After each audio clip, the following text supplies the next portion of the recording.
Thank you for joining Jennifer Schaus and Associates in our 2019 Webinar Wednesday series. We are coming to you live from downtown Washington, D.C. Our webinars are held every Wednesday, and you can find the upcoming schedule on our website.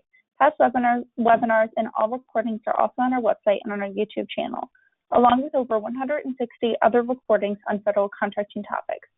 All are complimentary. If you have questions for our speaker today, you can email her, and her contact information is on the last slide. Okay, and so just a little bit about us.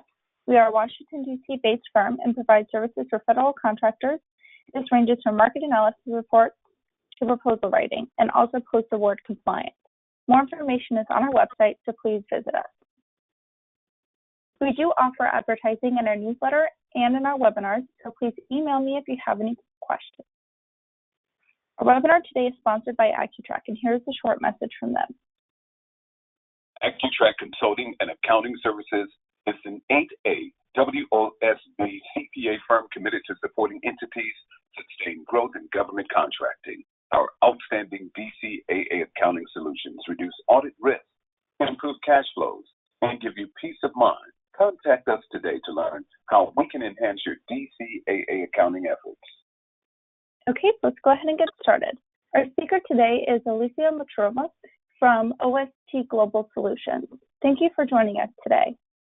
We will be covering white papers and point papers today. I'm going to go ahead and hand over to you. All right, thank you so much, Mallory. So welcome everyone to this webinar. And if you had just a chance to hear my other webinar on unsolicited proposals, or you're listening to this recording, make sure you check that out, because I'm going to preface this white papers and point papers webinar with the fact that the business developer needs to have collateral in their disposal that helps you basically do business development with the government effectively. And one of those pieces is going to be the one-pager capability statement. Another one is a larger PowerPoint capability statement that gives a lot more detail about your company and tells the story of your company. The other piece would be case studies about the past performance projects, or maybe even experience your principals had that is literally kind of done in one-pager format, or maybe even nice paragraph format with a picture and details all the cool things that you've accomplished on that project, any kind of quantified results that you could present. And then you have white papers and point papers. And so unsolicited proposals are used to go ahead and get under contract exclusively with the government, whereas white papers and point papers are there to entice the government in a broader sense, meaning that what if, with unsolicited proposal, you find out when you do your research to see, can you qualify for an unsolicited proposal? And the answer is no. The answer is the government, in fact, is buying those services through one sort of a vehicle or another, or maybe they would consider an unsolicited proposal. Maybe there is some other mechanism to get with the agency that would allow them to access you. And in that case, or you're marketing for a specific contract, white papers and point papers are your way to go with that. So next slide, please. So which situation basically warrants a white paper? What's the difference? Next slide, please. Essentially, a white paper, think of it as a document, right? As a sales document, not a technical document, but sales technical document that essentially speaks to the customer's need, but it's a broader need, so you can market a solution to multiple customers. Now, you may be tailoring, which I highly advise, the white paper to each customer you submit it to, but sometimes you don't have that luxury, and it becomes a really good marketing material with really intelligent statement of the problem and a really intelligent solution. So essentially, when your solution is not easily replicated by the competition, where they can produce a me too, and is truly unique, it's safer to have that white paper, because it's not really so proprietary that, hey, you know, if the competition got a hold of that, that could literally damage or harm your company. Next slide. When is a point paper more appropriate? Next slide. A point paper is essentially is a PowerPoint paper.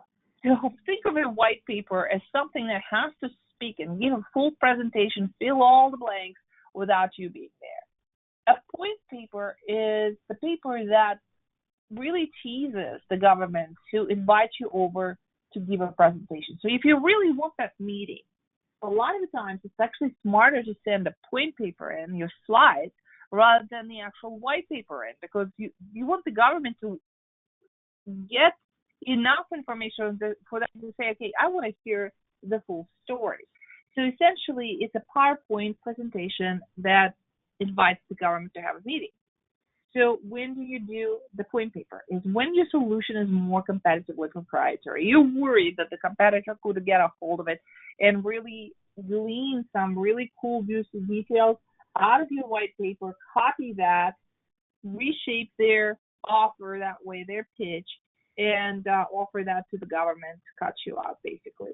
When you want to generate a meeting with the government quicker than the white paper would. White papers are a great way to meet the government. It's a really great way to actually, in fact, create some sort of a shift in the way that the government views a specific problem. So a lot of times people will do that with a white paper, or maybe they will even do it with a video that is basically broadcast to a large number of government people, so that you could create that shift in, like, how do you want to demo your product? How do you want to really present the problem to them? How do you want to show a solution to that problem? So that's an option too. But a lot of the times, a point paper is a more effective way of just showing your ankle and not the whole leg, so to speak, right? So when you're looking to do capture for a specific opportunity, it's also a way to do that, to generate a meeting with the government. Because if you're early on in the process and they're not already marching down the road of a very specific procurement, you may be able to shape how they actually procure that. You may give them really great ideas that then they will implement to the procurement, and that may be actually a win-win for you and for them. When you don't want to give away all of the details in writing, again, you could give just enough for them to say, hey, there's some real goodness here, but not really tipping off your competition as to what it is specifically. Next slide, please. So, in order for you to do this, just like with unsolicited proposals, just like with anything with the government, data rules. Unless you're in a classified proposals world where you're going to have to do a lot of legwork to do your research, in the open source environment, open source data environment where stuff is unclassified, you have a smorgasbord of data in the government contracting. If you don't do your research, you're doing the business development the old way, the archaic way, right? So what you want to do is you want to do your market analysis. You want to identify part of the agency that may have the interest in your offer. You want to identify any published information about this part of agency's offering, or examine the agency's budget. So literally there's all this stuff that you may want to do in order for you to say, okay, do they even have the money? Do they even buy this? Are they even interested in this? Which part of the agency are we targeting? What are we doing there? So you want to be very specific as to where your information goes. So it's not, basically a wasted effort. Also, it's not floating around to people who are not interested, and it'll be sitting in the open in somebody's desk, and your competitors may pick it up and then, thank you later. Next slide, please. So let's talk a little bit more about the difference between white papers and point papers. Next slide. White papers show the entire solution in the absence of the presenter, right? So what you want to do is you want to make sure that you essentially show to the government in no uncertain terms what, you synopsize your solution. You basically say what problem you're solving specifically. So you start with them always, and then you kind of move on to how you're solving their problem. And then after that, you go in detail, you actually sell to them the key features of your offer. Hopefully, your selling is very smart, where you essentially are targeting it to the problems that you have researched. They do have, and verified them with specific people who work with the agency. So that's what a white paper does. Point paper does the same, but in a PowerPoint format. So your bullets are kind of more cryptic, right? They're shorter. They're not really full sentences, but they're pithy enough to tease and invite the government to a meeting. And both position yourself as a trusted advisor. What's a trusted advisor with the government?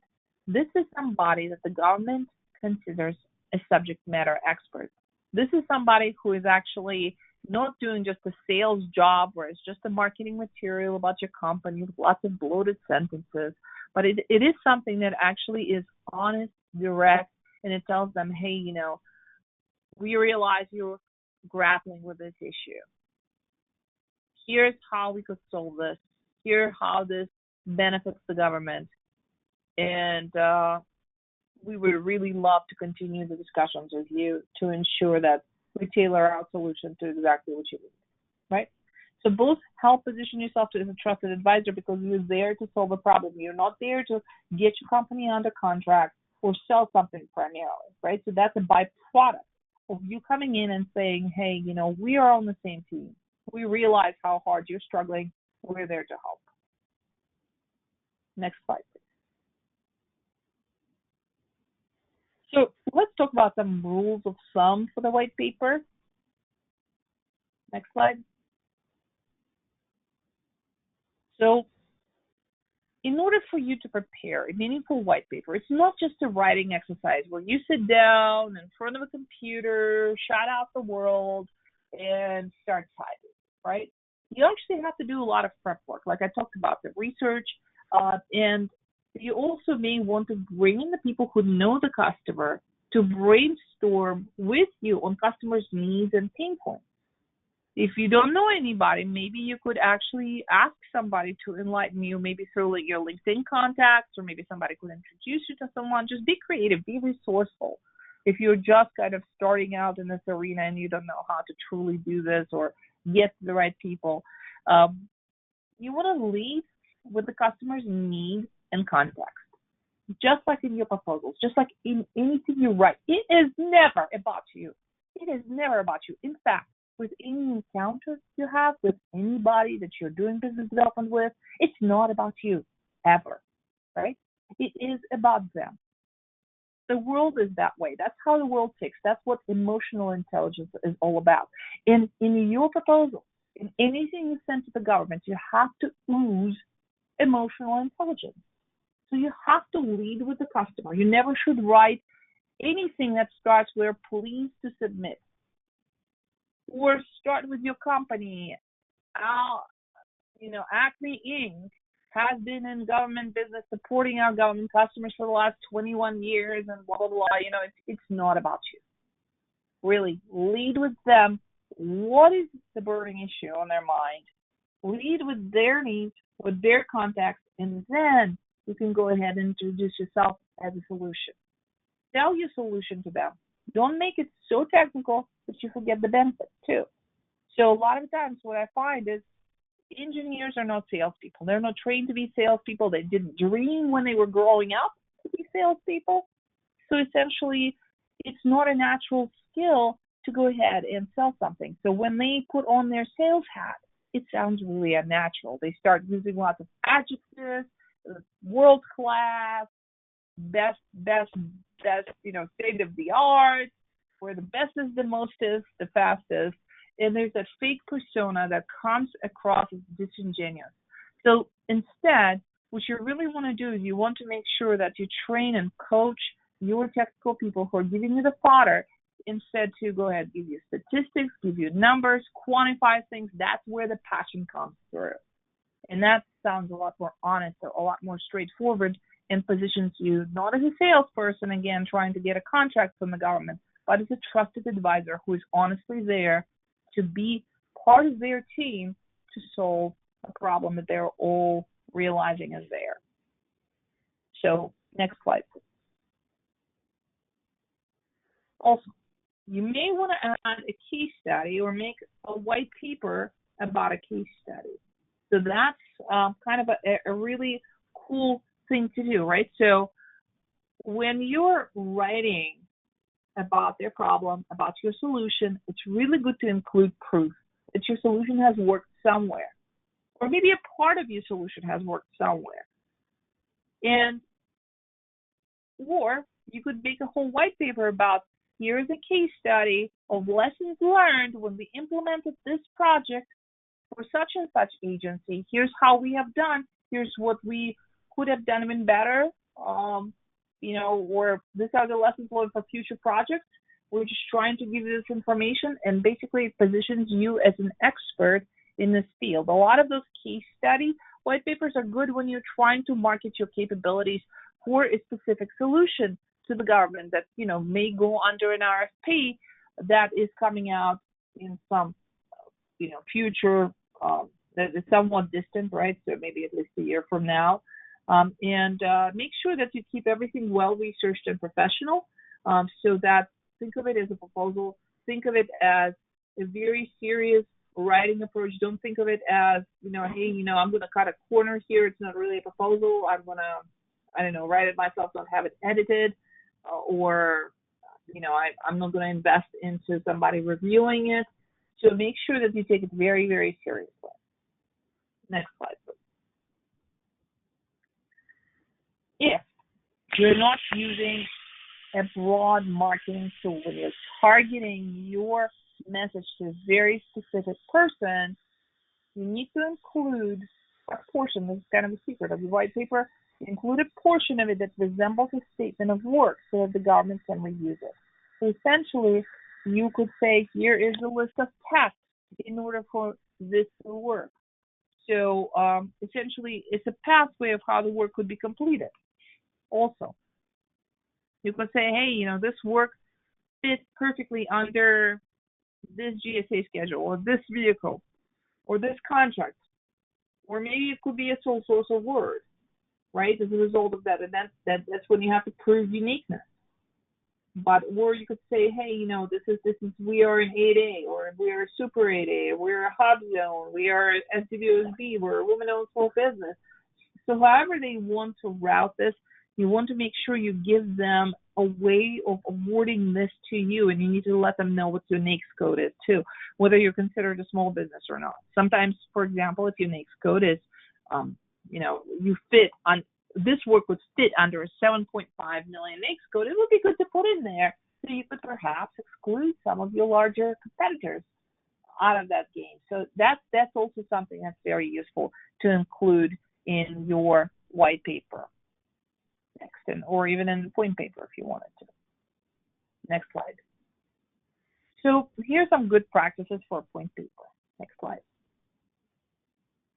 Understand when you can talk about the opportunity directly, or when you can make an indirect pitch.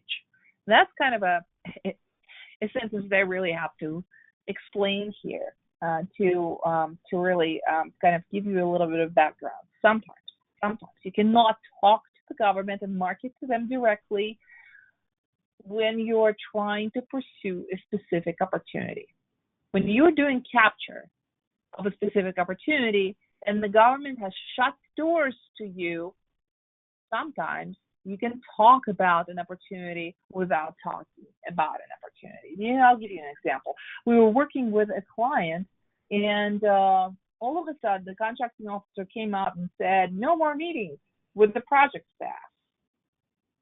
So all of a sudden, when we were marketing to them how great we were, going a road tour, basically, meeting different parts of the, operation of that agency in different parts of the United States, just making sure that they got all the bases covered, we understood all the problems on the ground, all of a sudden, the doors were shut. And we were like, well, our client is like coming to me and saying, hey, all is lost. This is horrible. Somebody called the contracting officer asking for permission to meet with the project manager. So now there's a blanket order not to meet with anybody, right? You guys may be familiar with that situation. You probably have faced that, where the government just puts a gag order out of the blue on anyone. So what we did is we said, no, not so fast, right? So what we did is we created a point paper presentation about something that was related to that project, but wasn't about that project. It was about a methodology. It didn't say that project, but it just happened to mention some of the problems on that project as well. It really would resonate with the project personnel on that. And so our guy had just happened to be in town and sent that point paper. It was a sick piece about it, and said, hey, I'm giving this presentation to someone else about, a methodology we use. Do you mind if I stop in for 10 minutes? I can fill you in. You may find it interesting. Never mentioning a project's name, still putting our methodology in it for a great company right in front of the people there, which was really, really cool. And so that's an indirect pitch. It's still a pitch. I mean, it was very interesting. In that particular case, that slide deck made its way to every single office in the whole project organization with our logo in it, with our client's logo in it, basically telling about a really clever methodology, still speaking to how the problems got solved in that project without it being that project. It was really cleverly disguised. So you want to relate the bullets to the opportunity. Don't exceed. Don't make it very long. 6-7 slides plus the cover plus the contact slide are plenty enough. And then put your capabilities in the back, and the contact information is an additional slide. Intro slide about, basically saying what it is, and then like who you are, like the cover slide, right? Then your capabilities would be the slide before last and the last slide, because contact information, put your contact information in every slide as well, and 6 or 7 slides in the middle, sandwiched in. Next slide, please. So then there come the next steps with the government. So let's talk about handling those next steps. Next slide, please. So white papers and point papers may lead to meetings, which is exactly the goal right there. So bring your best subject matter experts if the meeting is being scheduled. So don't skip there, all right? If you have a subject matter expert that's billing on the project, bag them off the project to make sure that they can attend with you.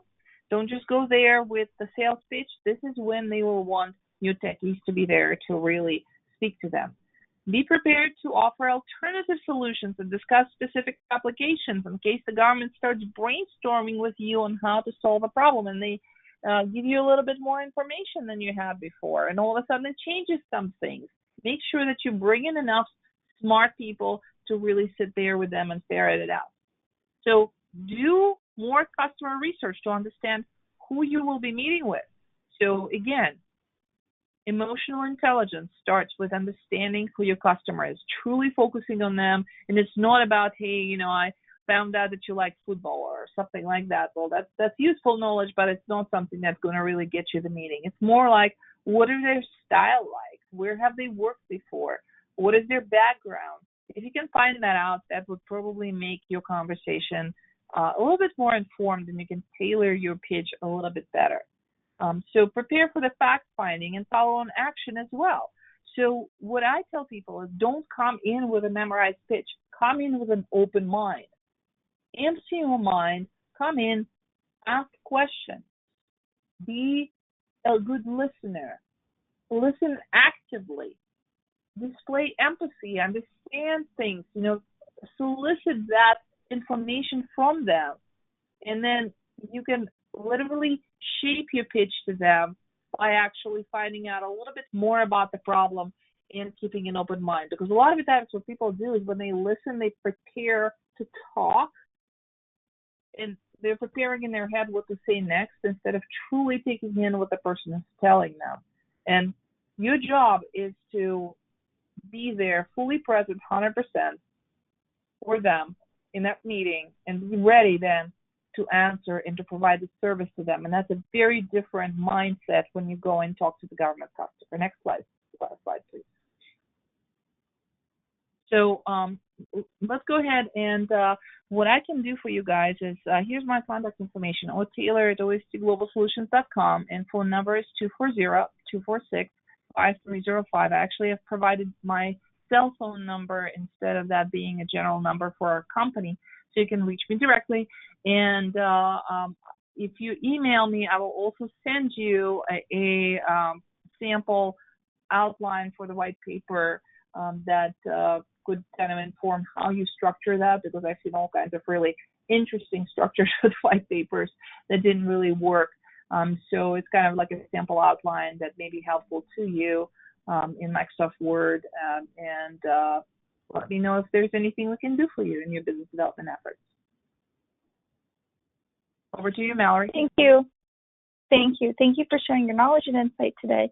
Today's presentation has been recorded and can be found on our website or YouTube channel within about 48 hours. If you have any questions about today's topic, please contact her with the phone number and email seen on your screen. Thank you, everybody. This concludes the webinar.